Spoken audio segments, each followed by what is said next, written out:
ஒரு அழகிய சிறிய கிராமம்.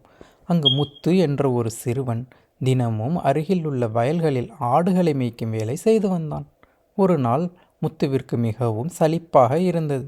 என்ன செய்வதென்று யோசித்தான். உடனே ஓநாய், ஓநாய், காப்பாற்றுங்கள் என்று கத்தினான். கிராமத்தினர் விரைந்து ஓடி வந்தனர். அவர்களை பார்த்து சிரித்தான். நான் பொய் சொன்னேன், ஏமாந்து விட்டீர்கள் என்றான்.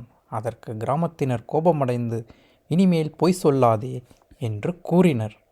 மறுநாளும் குறும்பு செய்வதாக நினைத்து, ஓநாய், காப்பாற்றுங்கள் என்று கத்திக்கொண்டே ஓடினான்.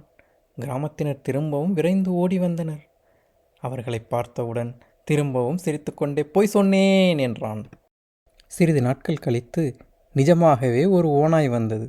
அதை பார்த்தவுடன் ஆடுகள் சிதறி ஓடின. முத்துவும் பயத்துடன் பார்த்து கொண்டு ஓட ஆரம்பித்தான். ஓநாய், காப்பாற்றுங்கள் என்று கத்தினான். தூரத்தில் முத்துவின் குரலை கேட்ட கிராம மக்கள், முத்து திரும்பவும் பொய் சொல்கிறான் என்று நினைத்து அவரவர் வேலையை பார்க்க சென்று விட்டனர். ஓநாய் சில ஆடுகளை எடுத்துச் சென்றது. முத்து மிகவும் வருந்தினான். அவன் புரிந்து கொண்டான், பொய் சொல்லும் பழக்கம் ஒரு நாள் பெரிய பிரச்சனையை உருவாக்கும் என்று. இந்த கதையின் மூலம் நாம் தெரிந்து கொள்வது என்னவென்றால், எப்போதும் உண்மையை பேச வேண்டும். பொய் சொல்லும் மனிதரை யாரும் நம்ப மாட்டார்கள்.